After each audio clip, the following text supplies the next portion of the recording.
Bonjour à tous et bienvenue sur la chaîne La Bouquinade. Aujourd'hui, je vous présente 5 livres à lire cet automne. Je vous ai concocté une petite pile à lire qui je pense sera assez sympa. Personnellement, en automne, j'aime beaucoup regarder des documentaires, des faits réels sur des faits divers. Et quand je regardais un petit peu les livres qu'il y avait dans ma bibliothèque, je me suis dit mais ce roman est parfait, puisqu'il s'agit de Par le feu de Will Hill, publié aux éditions Casterman. C'est un roman qui s'inspire de faits réels. C'est donc inspiré de l'histoire de Paco, je ne sais toujours pas après un an, qui se base sur une secte. Donc ici on va se baser principalement au travers des yeux d'une jeune adolescente, mais on va aussi voir d'autres personnes, elle n'est pas la seule. Elle vit à l'intérieur des barrières et elle ne sait pas ce qui se passe à l'extérieur des barrières. Nous avons entre guillemets la tête, qui est le père John, qui contrôle absolument tout ce qui se passe. Tout ordre doit être appliqué à la règle. Et qu'est-ce qui se passe justement quand on n'obéit pas à ces ordres? C'est une histoire vraiment qui m'a touchée en plein cœur, que j'ai fait lire aussi à ma mère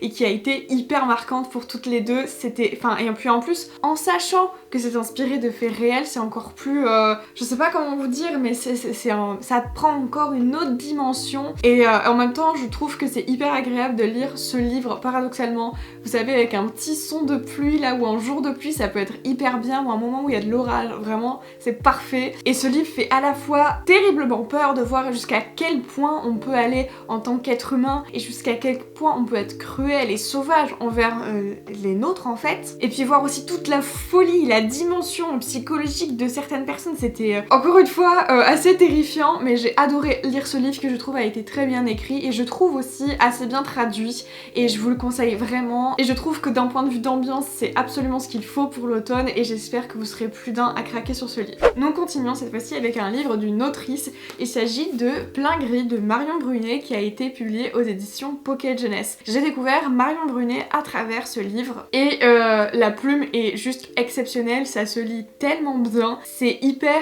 captivant dès les premières lignes. J'étais assez prise vraiment, et pareil comme pour Par le feu, avec une petite ambiance de pluie, d'orage là, exactement ce qu'il faut. Ici on va avoir 4 jeunes gens. Sur ces 4 jeunes gens, 2, Élise et Victor, vont découvrir le corps de Clarence. Le corps inerte, sans vie. Sympa. Et la 4e personne, qui est Emma, comprend que clairement cette croisière en voile n'a rien d'être aussi divertissant que ce qu'ils avaient prévu. Il faut savoir que Clarence est un petit peu le leader charismatique qui avait pour habitude un petit peu de flirter avec les personnes. Il y a notamment dans ce quatuor un couple, peut-être plus, peut-être moins. Et en fait, au fur et à mesure que le corps de Clarence va refaire surface, et surtout quand il va faire surface, toutes les vérités, toutes les lâchetés, tous les non-dits, tous les moments d'hypocrisie, tous les coups bas vont remonter à la surface avec ce corps. Je trouve que pour du young adulte, ce roman était glaçant.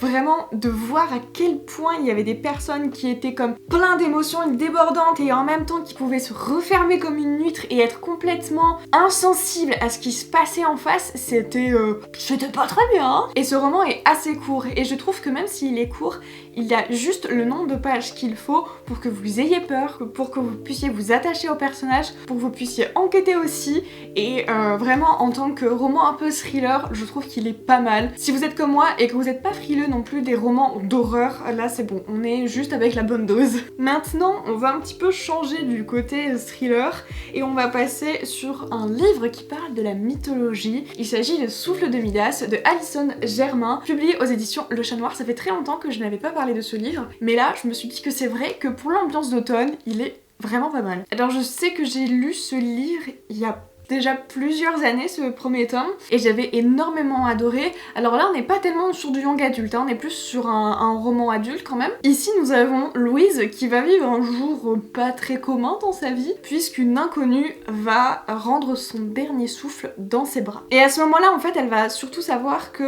sa vie d'étudiante ne sera plus pareille, puisque dès le lendemain il va y avoir comme quelques petits changements, puisque déjà aucune trace du corps, aucune trace de ce crime, personne ne l'a croix, sauf évidemment un homme assez énigmatique qui s'appelle Angus. Et Angus Fitzgerald enquête sur une fille qui ressemble trait pour trait à la personne qui est morte dans ses bras. Yes, toujours plus chelou. Et puis pour saupoudrer un petit peu le tout, elle touche des objets du quotidien que vous et moi on peut toucher puisque on vit. Et puis ces objets vont se transformer en or. C'est plutôt pratique pour les revendre et se faire des sous. Et c'est là que Angus va lui expliquer l'histoire, enfin le mythe de Midas, qui est un roi grec qui avait la particularité de tout pouvoir changer en or. Est-ce qu'il y a eu passation de ce don? Comment ça se fait que ça tombe sur elle? Quel est le lien avec la jeune fille qui est morte? Et du coup, avoir un tel don, forcément, on est possiblement en danger. C'était un premier tome que j'avais adoré. J'ai toujours pas lu le troisième tome que j'ai acheté cette année, puisque c'est une trilogie. Je suis contente là de me dire que j'ai les 3 tomes et que je pourrais, si je veux, me les relire et enchaîner et avoir le fin mot de cette histoire. Je trouve que l'ambiance est particulièrement adaptée, encore une fois, pour cette saison. C'est aussi pour ça que je le choisis, n'est-ce pas? Mais si vous êtes fan comme moi de la mythologie grecque,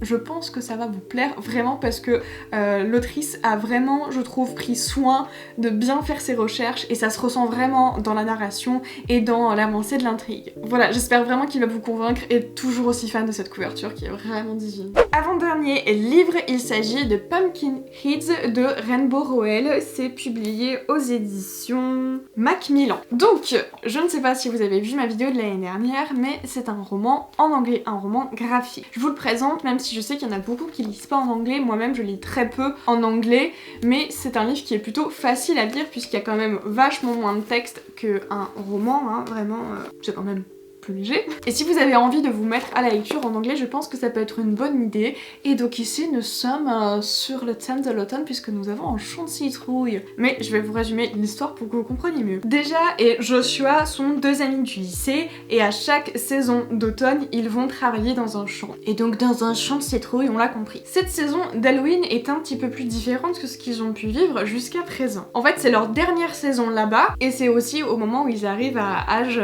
adulte. Ils deviennent des grands. Tous les deux ont beaucoup de choses à se dire, beaucoup de choses à se raconter l'un l'autre sur leur vie. Et au lieu de se morfondre, puisque Joshua est vraiment hyper mélancolique à cette idée, déjà elle va plutôt lui proposer de faire quelque chose d'un petit peu plus inhabituel que ce qu'ils ont l'habitude de faire. C'est une histoire que j'aime beaucoup, qui est hyper mignonne, j'ai beaucoup aimé les sujets abordés et vraiment qui fait vraiment du bien et vraiment c'est le genre de lecture un peu doudou, le livre un peu chevet que t'as envie de lire pour te réconforter et c'est concrètement ce que j'ai ressenti l'année dernière quand je l'ai lu et je pense que vous serez plus d'une personne à pouvoir l'apprécier. J'espère qu'un jour il sera traduit en français parce que je pense qu'il mérite d'avoir un lectorat encore plus large que ce qu'il a pu avoir jusqu'à présent et je l'avais aussi acheté parce que c'est du Rainbow Rowell et que j'avais jamais lu du Rainbow Rowell avant l'année dernière. Là je sais que j'en ai lu un, c'était Minuit ou presque, enfin bref, j'ai encore d'autres livres à découvrir de cette autrice, mais voilà, il m'intéressait énormément, je le voyais beaucoup sur les chaînes anglophones, vraiment j'espère qu'un jour il sera traduit en France. Dernier livre que je vous ai présenté, c'est un livre que je vous ai présenté récemment,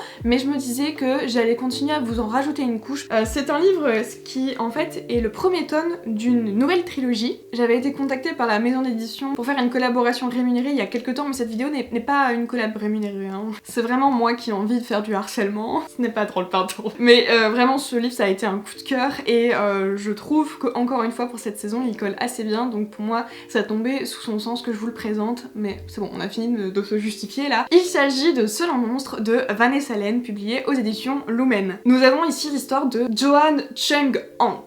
Oui, parce que il y a 2 familles, la famille de son père et la famille de sa mère. Sa maman est disparue depuis un certain temps et chaque été elle a pour l'habitude de se rendre chez les Hunt, du coup la famille de sa mère, pour aller voir ses tantes, sa grand-mère, ses cousines, etc. Cet été elle travaille aussi dans un manoir un petit peu historique, voilà. Elle va crocher sur un mec qui est autant fan d'histoire qu'elle, et puis tous les deux quand ils vont, je sais plus si c'est en fin de journée ou pas, enfin en attendant, il y avait un date de prévu, il s'est passé un petit truc, enfin bref, ils vont se retrouver au taf et ils vont tous les deux décider de discuter en gros de ce problème qu'il y a eu juste avant. À ce moment-là, il va y avoir quelque chose de terrible, tous les deux vont apprendre une nouvelle l'un de l'autre sans vraiment que c'était pas quelque chose de prévu quoi. Elle a non seulement appris récemment qu'elle n'est pas une humaine comme vous et moi puisque c'était un monstre bien particulier, puisqu'elle a une faculté qui est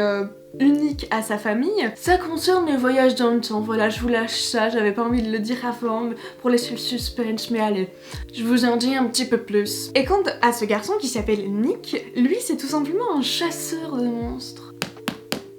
C'est pas compatible, non non non. Bon elle, on s'en doute, elle a envie un petit peu de protéger sa famille ainsi que ses miches. Puis Nick, lui, il a envie de dézinguer tous les monstres. Yes! Les amours impossibles, on a tort. Mais alors attention, il y a le terme de monstre du coup qui est utilisé dans ce livre, mais c'est pas les monstres, du moins comme on l'entend, c'est pas les héros et les anti-héros. Je pense que là dans cette histoire, selon moi plutôt, tout est inversé. Ce qui semble être au départ n'est pas ce qui sera à la fin. Je sais pas si c'est hyper clair ce que je raconte. J'ai peur en fait de spoiler si je rentre plus dans les détails là de mes propos. Mais en tout cas ici, on a plusieurs choses importantes. Johan va devoir affronter sa véritable nature, que ce soit l'accepter ou la renier. L'autre va devoir décider, il a décidé de tuer les monstres. Donc bon, écoute Frankie, fais-toi plaisir. Mais bon, pourquoi il les tue? Quel est le passif? Comment les deux vont pouvoir se fighter ou pas?